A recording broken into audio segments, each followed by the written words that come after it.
السلام علیکم ویورز، کیا حال ہے؟ امید کرتے ہیں آپ سب خیریت سے ہوں گے۔ اللہ آپ کو تمام پریشانیوں، مصیبتوں اور آفتوں سے محفوظ رکھے اور آپ کی تمام جائز حاجات، دعاؤں اور مقاصد کو پورا فرمائے، آمین۔ آج کے ہمارے ڈے اسلامک چینل پر آپ سب کا خوش آمدید۔ آج کا ہمارا موضوع ہے کرسی پر نماز پڑھنے کے حوالے سے۔ اس کی جائز اور ناجائز صورتیں ہیں، کون کون سی ہیں، وہ اس ویڈیو میں ہم آپ کو بتائیں گے۔ تو اس ویڈیو کو آپ نے آخر تک لازمی دیکھنا ہے، اور اس سے پہلے آپ سے ریکویسٹ ہے کہ آپ اگر ہمارے چینل پر نئے ہیں تو اس کو سبسکرائب کریں اور ساتھ میں لگے بیل آئیکن کے بٹن کو ضرور دبا دیں تاکہ ہماری ہر نئی آنے والی ویڈیو آپ تک پہلے پہنچ سکے۔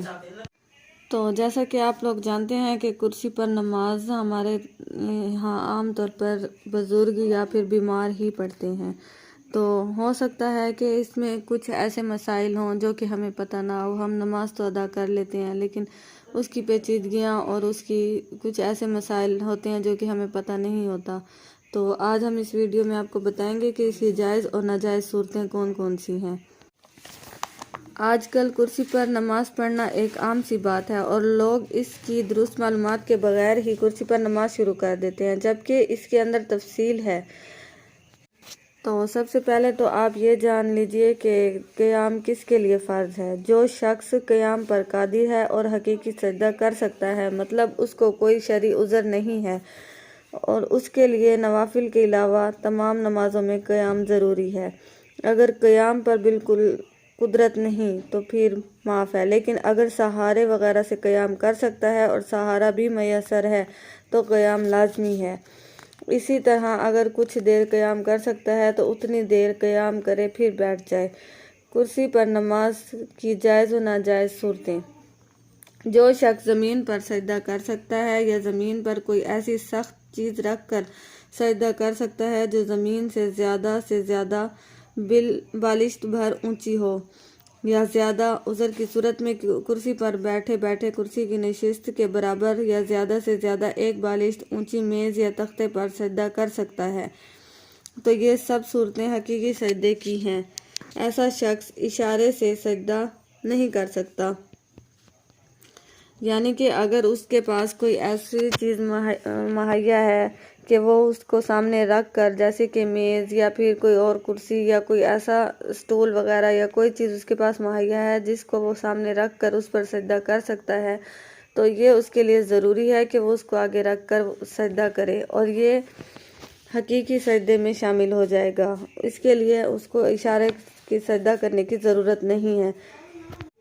اور اگر یہ شخص قیام کر سکتا ہے تو کھڑے ہو کر نماز پڑھے، اور اگر قیام نہیں کر سکتا یا گھٹنوں کی شدید تکلیف سے اٹھنا بیٹھنا ممکن نہ ہو تو پھر زمین پر بیٹھ کر نماز پڑھے، اور جس طرح بھی بیٹھ سکتا ہو اجازت ہے، خواہ تشہد کی صورت میں بیٹھے یا چار زانوں، خواہ ٹانگیں سامنے پھیلا کر، خواہ سہارا لے کر۔ ایسے شخص نے اگر کرسی پر نماز پڑھی اور اشارے سے سجدہ کیا تو نماز نہ ہوگی، البتہ زیادہ عذر کی صورت میں کرسی پر حقیقی سجدے کا طریقہ اوپر بیان ہو چکا ہے۔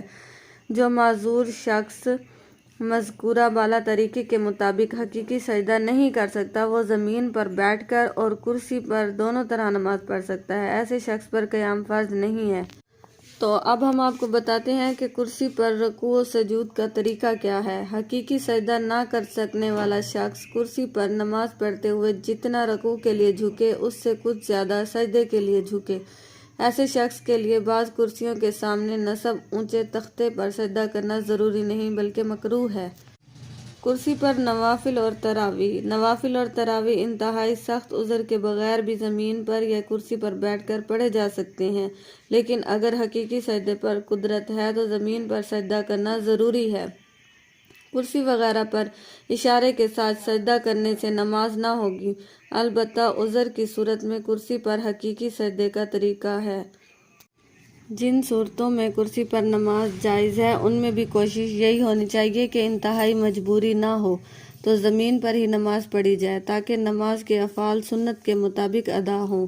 نیز اس میں تواضع بھی ہے اور نماز کا ادب بھی۔ پھر اگر کرسی پر نماز پڑھیں تو ٹیک لگانے سے بچیں، بلکہ سٹول وغیرہ زیادہ مناسب ہے کہ اس میں تواضع بھی ہے اور صفوں میں زیادہ فاصلہ اور خلل پیدا ہونے سے بھی بچا جا سکتا ہے۔ اگر کوئی شخص عذر کی وجہ سے زمین پر سجدہ کرنے سے قاصر ہو تو وہ اشارے سے رکوع اور سجود کرے۔ کسی چیز پر سجدہ کرنا مکروہ تحریمی ہے۔ اگر آپ کو ہماری ویڈیو پسند آتی ہے تو اس کو لائک کریں اور صدقہ جاریہ سمجھ کر دوسروں کے ساتھ شیئر کریں۔